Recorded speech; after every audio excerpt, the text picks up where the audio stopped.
aula de hoje, a gente vai abordar especificamente no que diz respeito às avaliações econômicas, a avaliação de custo-minimização e a avaliação de custo-benefício.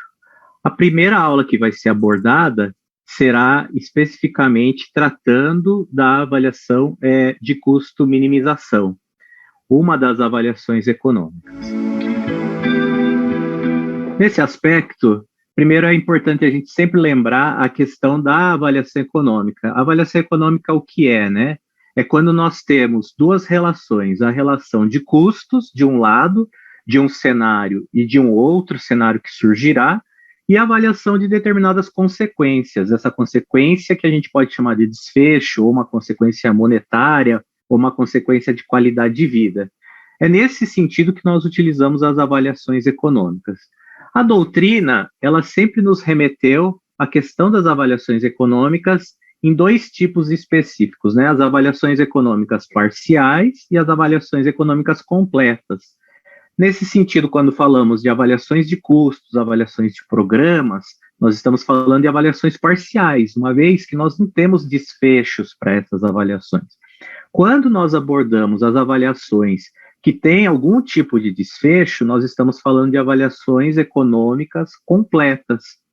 E nesse sentido é que nós vamos hoje abordar o tipo de avaliação econômica que chamamos de avaliação econômica de custo-minimização. É importante salientar que para as avaliações econômicas nós podemos ter alguns tipos de desfechos. Por exemplo, a avaliação de custo-minimização, ela vai ter como desfecho unidade monetária, ou seja, dinheiro. Todavia, ela é simples e rápida. Também a avaliação de custo-benefício tem como desfecho questões monetárias. Ela analisa muito fortemente a questão da eficiência alocativa. As avaliações de custo-efetividade e custo-utilidade, como sabemos, têm desfechos diferentes, né? Desfechos de qualidade de vida ou desfechos de efetividade, basicamente dizendo. Um outro quesito que devemos analisar é a relação da perspectiva. Então, o que é perspectiva? Perspectiva é quando a gente vai fazer algum tipo de avaliação e nós falamos qual o olhar de quem está fazendo essa avaliação. O que é que eu vou observar para fazer essa avaliação? Quem está pagando efetivamente? E nós podemos ter como pagador o SUS, como pagador o sistema privado de saúde, como pagador o indivíduo, e aí também como pagador a sociedade. Nesse conceito, nós dizemos que a perspectiva da sociedade é a perspectiva mais ampla, porque leva em consideração os custos diretos daquele pagador, por exemplo, o SUS, mas também leva em consideração conceitos como perda de produtividade, né? Então, ou seja, conceitos que impactam na sociedade como um todo. Por isso, a perspectiva da sociedade dizemos que é a perspectiva mais ampla. No que tange a avaliação de custo-minimização, especificamente, podemos dizer assim que ela é a avaliação econômica completa mais simples, né? Então, como eu falei para vocês, eu faço consultoria no DGITS e nós avaliamos lá os dossiês diversos que vêm da indústria, que vêm dos NATs, que vêm de diversos organismos solicitando incorporações de tecnologias. Muitas vezes, nós recebemos dossiês que possuem avaliação de custo-minimização. Muitas vezes essas avaliações estão equivocadas, né? Então, o que acontece? Não necessariamente, nem todas as vezes, as avaliações de custo-minimização devem ser utilizadas, porque ela é uma avaliação muito simplificada, né? Então, ela não é o tipo de avaliação econômica mais utilizada. Ela vai levar em consideração um cenário alternativo e desfechos monetários. E assim, resumindo, o que vai ser escolhido no que diz respeito às avaliações econômicas de custo-minimização, ou alguns autores tratam o assunto como minimização de custos? Aquela que é mais barata, aquela que custa menos, né? Então, num quadro resumo, poderíamos dizer o seguinte, que a avaliação de custo-minimização, ela usa como medida de custo dinheiro, unidade monetária, como efeito os dois efeitos comparativos devem ser iguais, a análise é o custo de um menos o custo de outro. Como vantagem, ela é muito simples de ser realizada, mas como limitação é que você não pode comparar diversas tecnologias ao mesmo tempo ou diversas políticas, diversos cenários ao mesmo tempo, tá? Podemos dizer o seguinte, que a pergunta norteadora da avaliação de custo-minimização diz respeito a responder a seguinte questão: qual alternativa apresenta o menor custo? E aí, o que a gente diz? A avaliação de custo-minimização ela vai comparar duas alternativas. Né? Então, eu vou olhar duas tecnologias, por exemplo, e vou escolher aquela tecnologia que tem o menor custo. É a maneira mais simples de se fazer uma avaliação, mas é importante se dedicar a olhar alguns detalhes. Existem detalhamentos muito interessantes, por isso que eu falei que os dossiês de diversas empresas são equivocados ao utilizar a avaliação de custo-minimização. Por quê? Porque é importante sempre observar que o que deve ser levado em consideração quando nós olhamos para as tecnologias é se as tecnologias possuem evidência, por exemplo, de ser similar, né? Então, ou seja, elas servem para a mesma coisa, ela tem a mesma resposta, elas possuem a mesma eficácia, né? Então, são estudos idênticos, com desfechos monetários diferentes, né? Então, isso é importante ser levado em consideração. Um autor de um livro de avaliação econômica, Hycox, ele dizia o seguinte: as definições de equivalência clínicas vão depender de quais abordagens forem consideradas, quais são mais importantes, né? Então, a perspectiva do paciente, do médico ou da sociedade. A avaliação, a análise de minimização de custo, ela vai olhar o desfecho e vai observar se ele é equivalente.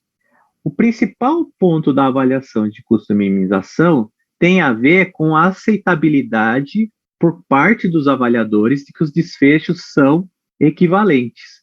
Então, talvez seja o conceito mais importante ao se levar em consideração na avaliação de custo-minimização, observar equivalência nos desfechos, né? Então, por exemplo, estudos de não inferioridade. Estudos de não inferioridade são os típicos estudos onde se pode utilizar a avaliação de custo-minimização. Porque quando eu observo dois fármacos que têm resultados similares, nesse caso eu vou escolher aquele que custa menos, obviamente, né? Um exemplo aqui para a gente levar em consideração, por exemplo, dois medicamentos genéricos, ou medicamento genérico frente ao medicamento chamado de marca.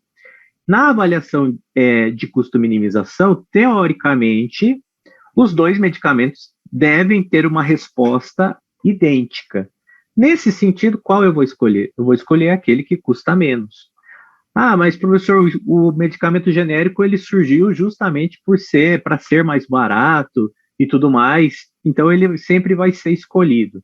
Então, vamos utilizar um outro exemplo aqui. Vamos dizer, dois tipos de tratamento. De um lado, você tem pessoas recebendo antibiótico intravenoso no hospital, e, por outro lado, pessoas que recebem esse serviço em home care. Qual vai ser, na avaliação de custo-minimização? O resultado deve ser igual. Né? Ao receber o antibiótico, eu espero uma resposta tanto recebendo dentro do hospital, quanto recebendo em home care.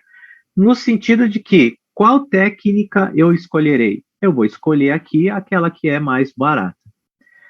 No exemplo que a gente vai observar aqui na aula, nós levamos em consideração a comparação de dois remédios. E aí fica muito claro por que a escolha dos estudos de custo-minimização. Tenho dois remédios, vamos dizer que sejam dois remédios que têm resultados similares, e eu levo em consideração a dispensação do remédio, o valor tempo do salário do farmacêutico, o valor tempo do salário da enfermeira, o valor tempo da questão dos suprimentos diversos, serviços laboratoriais. No final da conta, qual vai ser escolhido entre os dois medicamentos? Olha, vai ser escolhido aquele que custou menos, que tem o menor valor, que eu vou dispensar menos dinheiro para comprar, ou que o sistema de saúde vai gastar menos. Talvez essa seja uma dica para os estudos de custo-minimização. Quando você vai fazer um estudo de custo-minimização e você observa que você só está trocando o medicamento, mas a rotina de quem vai utilizar o medicamento não muda, né? Então, por exemplo, eu tomo o medicamento A, eu sou obrigado a cada 6 meses fazer um exame, eu sou obrigado a fazer uma mudança, sei lá, no local do tratamento, e aí eu mudo para o medicamento B, eu vou ser obrigado, nos mesmos 6 meses, fazer aquele tipo de exame de acompanhamento e tudo mais. Nesse sentido, vejam vocês, os procedimentos não vão mudar. E aí, o que que eu vou escolher? Eu vou escolher aquele que custa menos. Eu vou escolher aquele que financeiramente é mais barato, quer seja para o sistema de saúde, quer seja na perspectiva pessoal, quer seja na perspectiva da sociedade. Então, quando a gente fala, quer seja na perspectiva da sociedade, imaginem vocês uma seguinte situação, que utilizar um determinado tratamento, um determinado medicamento, envolve perder dias de trabalho. Mas os dois me fazem perder a mesma quantidade de dias de trabalho, inclusive, né? Então, nessa questão, a escolha será a tecnologia mais barata. Por isso a gente diz que o estudo de custo-minimização, ele é o estudo mais simples, né? Você não tem necessidade de avançar muito no que diz respeito a isso, tá? Então, outro exemplo que eu coloco aqui na nossa aula é a comparação de dois antibióticos. Importante salientar, sempre eles têm que ter a eficácia similar. Não é necessário ter a mesma posologia, não é necessário ter custos diversos, tempo de resposta, mas a eficácia, a questão da segurança devem ser similares. Por que isso? Vejamos. De repente, eu tenho um medicamento que a eficácia é igual, mas a segurança é diferente. E a segurança de um deles implica, por exemplo, eu vou falar aqui um medicamento para hepatite B, que foi recentemente aprovado pela Conitec. A segurança de um deles, do anterior, ela era pior. Ela causava mais chance de risco ósseo, por exemplo, né? Ela causava mais chance de risco renal. Então, nesse sentido, eu tenho que levar em consideração que esses custos serão diferentes. Nesse sentido, ao fazer a avaliação de custo-minimização, não basta somente olhar o preço do medicamento, eu tenho que olhar o preço de alguns procedimentos, tá? Por isso é importante se atentar ao rol de conjunto de variáveis que vão ser levadas em consideração para a análise. A avaliação de custo-minimização, ela tem algumas limitações, tá? Então, por exemplo, a primeira limitação é o fato de eu não ter medicamentos ou técnicas equivalentes. Se elas não são equivalentes, não dá para comparar, tá? Não dá para a gente levar em consideração duas coisas que são diferentes no que diz respeito à equivalência. Se são equivalentes, é suficiente a sua comparação. Também, Álvares, que é um autor que fala muito sobre avaliação econômica, ele fala a seguinte frase, assim, embora a análise de custo seja uma avaliação econômica parcial, né, parcial no sentido de que só leva em consideração custos, a análise de minimização de custo é uma avaliação completa e global, porque avalia em conjunto custo e desfecho e resultado clínico obtido. Outra questão importante, a que aparece muito no livro do Rascati, ela é a questão da avaliação econômica de custo-minimização ser mais simples, porque a gente pressupõe que os desfechos são equivalentes e as intervenções são levadas em consideração só custos. Mas a falha ou a limitação dessa avaliação econômica, ela está justamente aí, porque quando desfechos das intervenções não são iguais, não se deve utilizar a avaliação de custo-minimização. Por que se bate tanto nessa tecla de desfechos? Porque, vejam vocês, o cenário brasileiro atual, ele diz respeito a um sistema de saúde onde cada vez que alguém quer incorporar uma tecnologia, essa pessoa vai submeter essa tecnologia para o DGITS, que vai avaliar, a Conitec vai levar em consideração. E aí existe um prazo, né, estabelecido em lei, que a avaliação deve ser no máximo, deve ter no máximo levar o tempo de 6 meses.